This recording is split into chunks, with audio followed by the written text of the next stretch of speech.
Welcome to the podcast, Let the Prophet Speak. Today we will continue our study of the first book of Kings, Melachim Aleph. We are at Perek Zion, that is chapter 7.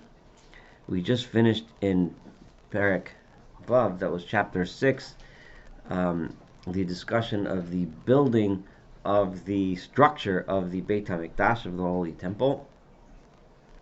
Today we go off on a small tangent, which is very curiously placed in the middle of the construction of the Beit HaMikdash, of the temple. And that is, we discuss the building of Shlomo, King Solomon's own palace, or palaces. Well, you'll see why I said that in either plural or singular in a minute, and it's kind of curiously placed here, and one gets the sense as one reads these chapters that this is either good or bad. Get the sense that this could be okay. A king building a palace is important for the nation. It's an important symbol of power, important symbol of the office and the honor for the office of the king.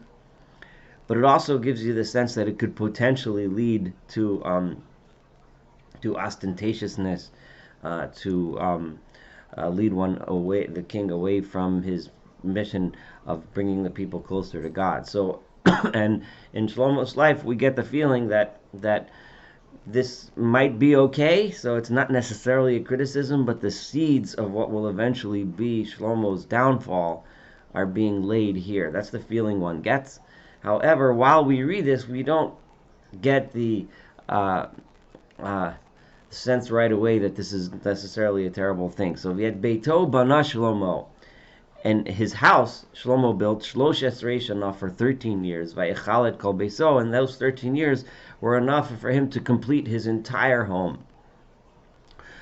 To note the most recent verse we studied, the last verse of the previous chapter, said that the Beit HaMikdash, the temple, took 7 years. So one can look at this several ways. The traditional understanding, according to traditional commentaries, is that it took him 13 years to build his house because he wasn't as in a rush to build it. He wasn't as excited. He wasn't as in a rush, and he took his time, and so on. This is somewhat of a compliment that the temple itself, he made sure to do it done quickly and expeditiously, whereas his house was less important. One can also see it another way, that he spent more time devoted to the building of his house than the building of the temple. This ambiguousness is probably intentional.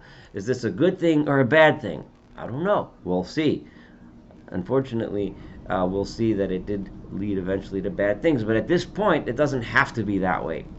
So the first thing we see what he built is this Vayiven, this is verse 2, at Beit Yar HaLevanon, the house of the Lebanon forest. Some think that Beit Yar HaLevanon is just another name of his palace, and it was called the Yar HaLevanon because, as we'll see, it was built with Lebanon cedar from Lebanon. Others understand, and this is the traditional understanding of Rashi and the Targum Yonatan, that this is actually discussing in another house, possibly on the campus of the palace, which was a summer home. It was the Yar HaLevanon because it was built like a forest to be cool and a place to go for the summer. So we'll go with that understanding right now, that it was another house. If it was a name for the palace, then it would be another portion. So it would still be another building for us to discuss. And as before, I'm not super excited about reading all of the measurements back and forth, but we'll try to find things among the measurements that stand out as lessons that we can learn. Mea ama orko, it was 100 amot in length, v'chamishim amot rochbo, and 50 amot wide, ushloshim amot komato, and 30 amot, 30 cubits in height. And it was built al arba'a Ture Amude Arazim. Was built on four four rows of cedar pillars, ucherutot arazim al hamudim, and there were cedar beams that were cut that were rested on top of these beams. V'safuz bo'erez mimal al atzlaot, and on top the the ceiling was paneled with cedar wood, asher al amudim, which were placed on the panels. Arba'im v'chamisha, there were 45 such panels, or 45 such columns. Chamisha asur ator, each one had 15. So there were 4 rows of 15 each for making 45. Does that make sense? No, not really.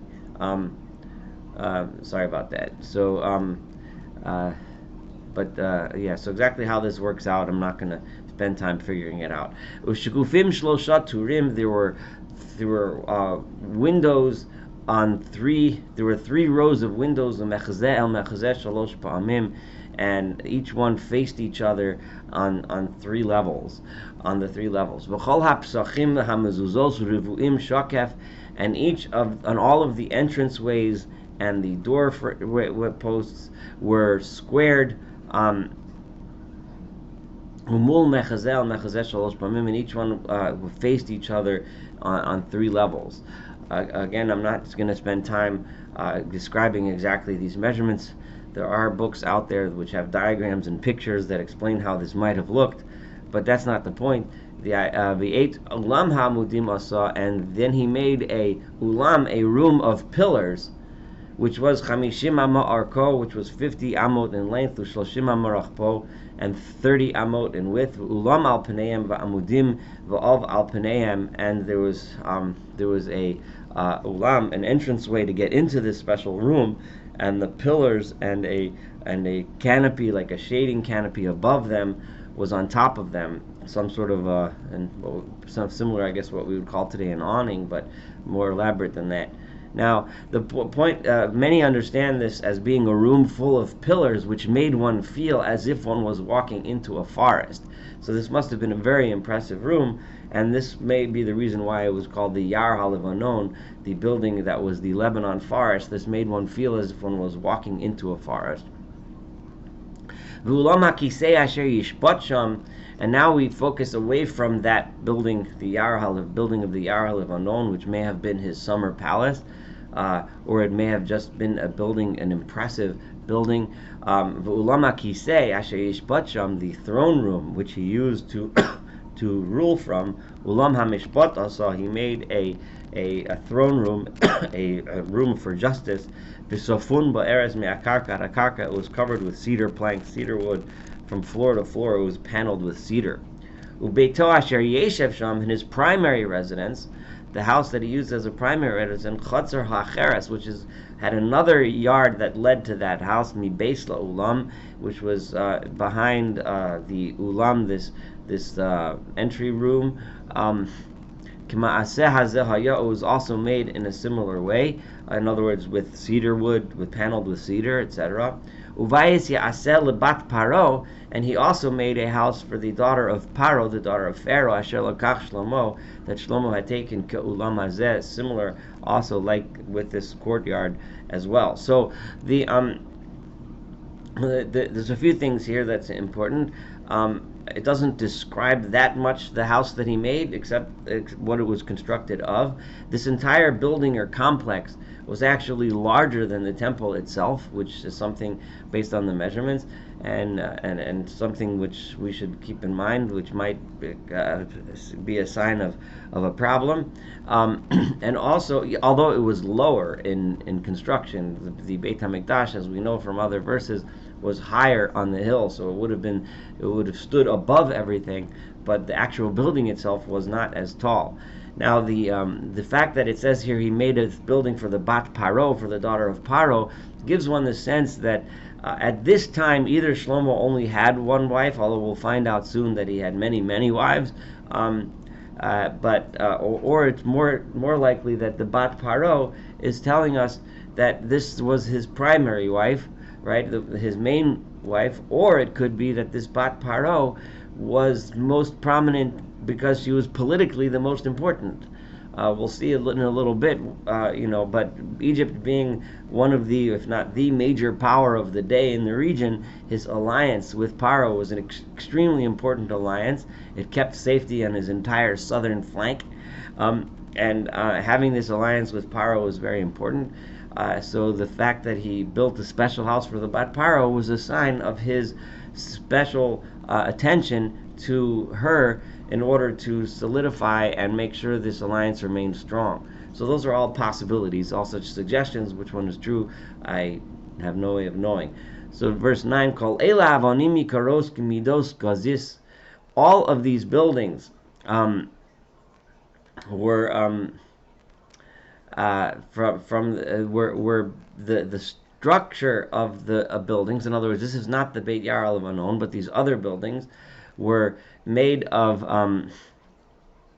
stones that were cut, and presumably in this case they actually used cut stones, iron, as opposed to the building of the temple, which they were only cut at the quarry. But here there was no reason to do that. So remember, we said that because the house of God is a house of peace, not a house of war, and metal tools are implements of war. But here these were cut migarorot bamegera mibayit umichutz, that were shaved down with flattened with a megera from inside and outside, so that they were shaped properly in size. Umimasod ad hatvachot umichut ad hachatzer hagdolah. These were all from the foundation all the way to the great to the top, and all the way out to the courtyards, for all the surrounding courtyards, etc., where the base of the building was made of stone, and obviously just paneled with cedar, like we said before. And they were very heavy, very large, and very big stones, and very valuable stones. Avnei Eser Amos, Avnei Shmona Amos. They were built it sounds like 10 by 8 cubits. So we're talking about 15 feet by 12 feet square, rectangular shape. So these are immense sized stones. How they moved them is interesting, but we do know that in the ancient days they were able to do this, as one sees in many archaeological sites.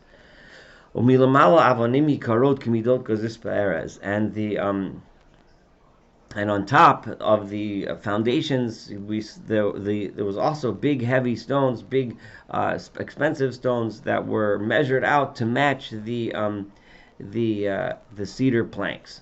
So they were cut in order to measure, so that they matched the cedar planks that were paneled on top of them. And then there was a large courtyard that surrounded this entire structure, which was shlosha turim gozis v'tor kiruzos arazim, which was 3 rows of cut stones, and then a row of cedar that was cut. And this was true as the inner court of God's house, which we also saw was built of stone paneled with cedars, and to the ulam, the portico, or the entryway room to the house. So all of this was a description of Shlomo's house. Like I said, you're welcome to choose any of the books out there on diagrams suggesting how this possibly looked.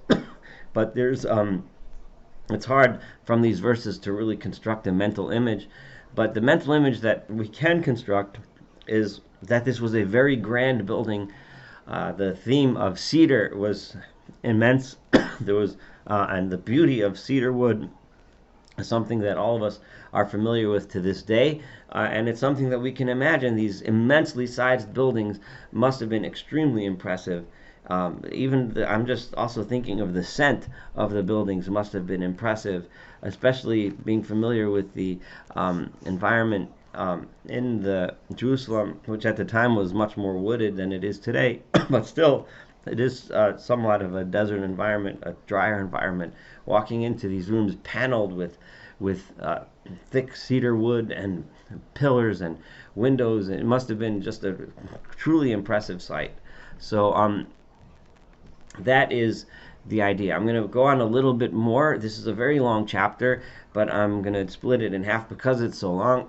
So we're going to read of one a more important episode here, important person who's interesting for many reasons. So now Shlomo is going to go focus back on the Beit HaMikdash and the temple. So as we recall, he built the structure of the temple, but now we're going to discuss some of the items, some of the things that were placed inside the temple, and so on. Um, and we're going to focus away from Shlomo's own palace for a moment here. So Vayishlach HaMelech Shlomo, exactly when during the construction this took place is unclear. But Shlomo HaMelech sent for and took a person named Hiram from Tyre. Now we know that Hiram was the name of the king of Tyre, but this person, as we'll see in a moment, was not the same person.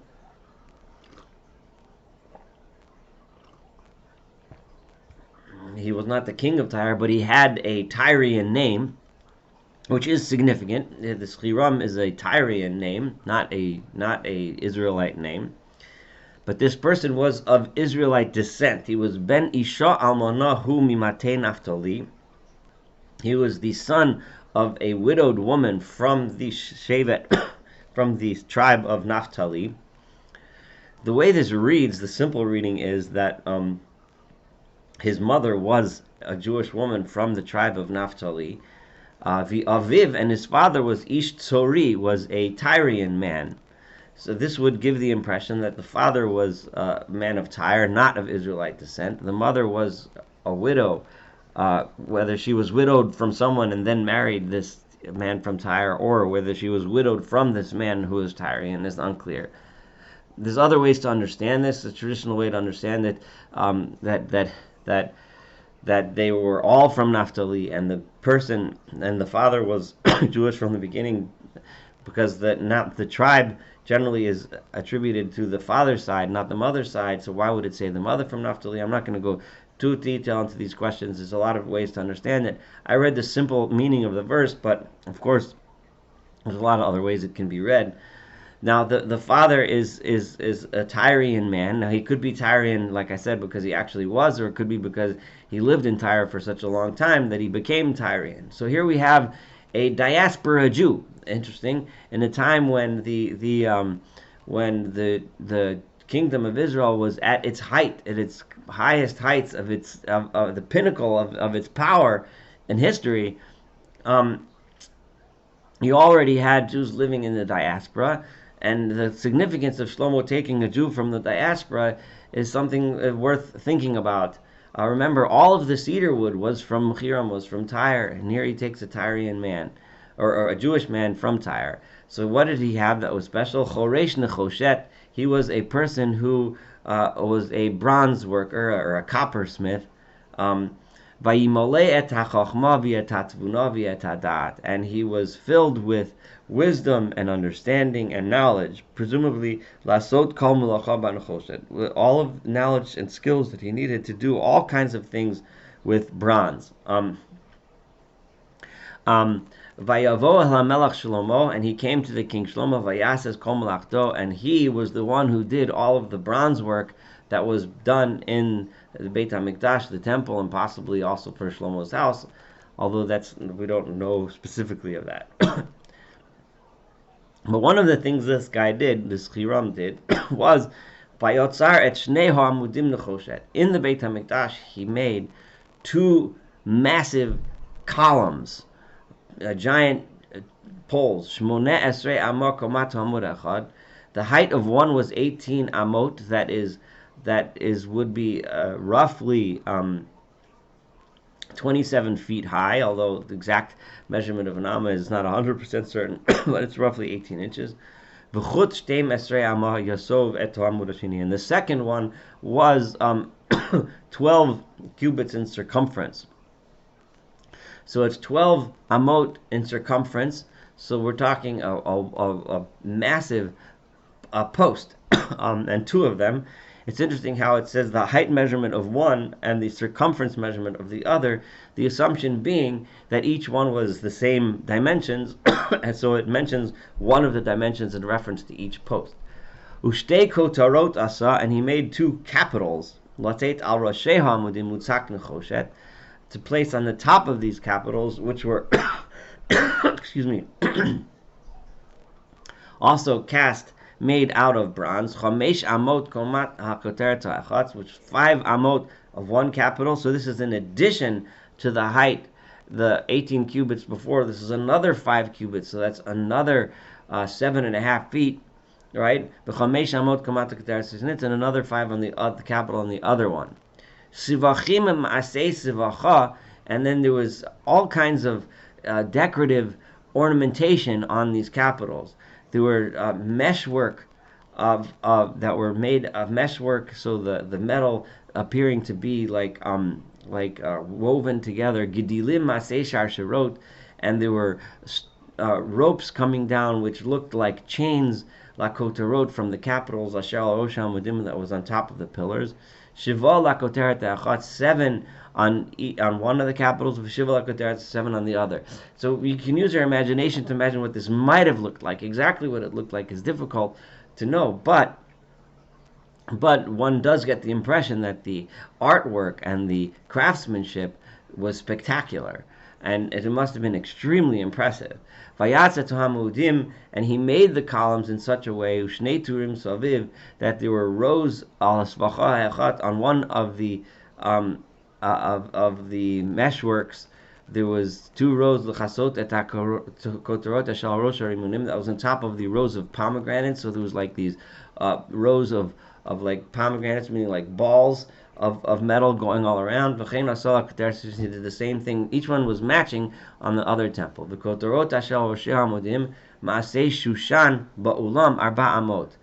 was the makings of what looked like Shoshan here is a flower, right? Designs that the capitals on top were like that. And the 2 capitals on the 2 columns, gam mimal milumat habeten, which were above the belly, or the middle, asher le'ever hasvacha, which was on the side of the area where there was this woven meshwork, varimonim masayim turim saviv, and then there was the rows of pomegranates were 200 bulges, the pomegranate like ball designs, ala koteret hashinit, on the second capital. So the idea being, these are spectacular with incredible artwork and incredible craftsmanship, and massive in size, and must have been extremely impressive in beauty. One thing that's interesting to note is that we don't find any examples of images of animals or images of people. Now we will find, which is very important, and it's in contrast to most archaeology of those days, where you see images of people all the time. But that is important, as this is in the temple, and an image of a human being certainly does not have a place. And images of animals we're going to get to, because we're going to see some images of animals soon, and we'll discuss them in the next podcast, but not on these columns.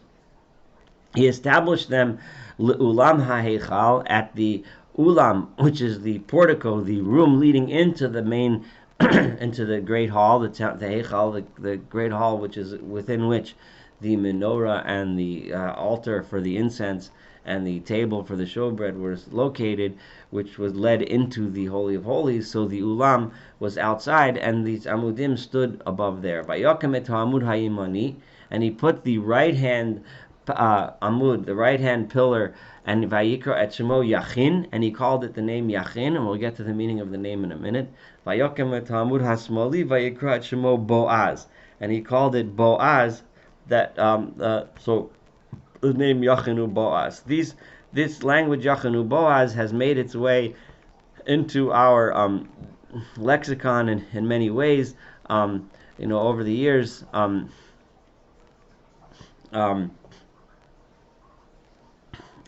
Which is, there's all kinds of books named Yachinu Boaz. It's a symbol of beauty and strength, a symbol of might and grandeur of the temple. Could be viewed as a symbol of might and strength, which inspires one regarding God, and so or regarding the Torah, God's religion, etc. Now, I just wanted to say there's various understandings, but of what these names mean. One understanding being the understanding of the Radak, who takes the word Yachin, and which is a language of Yachin, he should prepare, he should set up, right? Yachin u Boaz, that God, these words are like a prayer, right? of Yachin, God should make this building strong, Boaz, and in him, or meaning that God should place in this building strength. I just wanted to make a little different twist on the same meaning, that Yachin is actually should be looked at as we should learn something about God from these pillars, and that is Yachin, that he is established, meaning he is set forever, Uboaz, and within him is strength. So we could learn from those two pillars, those two lessons, and direct our hearts in the right way. I just one more verse regarding these pillars, and we're going to end this podcast. That's Va'al Rosh Hamudim, and on the top of the pillars, Ma'aseh Shoshan, there was the shape of a flower, Vatitom Melechat Hamudim, and this completed the work of these pillars. So now this ends the first half of chapter 7 and today's podcast. Thank you so much for studying this with me. We'll continue in the building of the temple with the next podcast. Looking forward to studying it together. Have a wonderful day.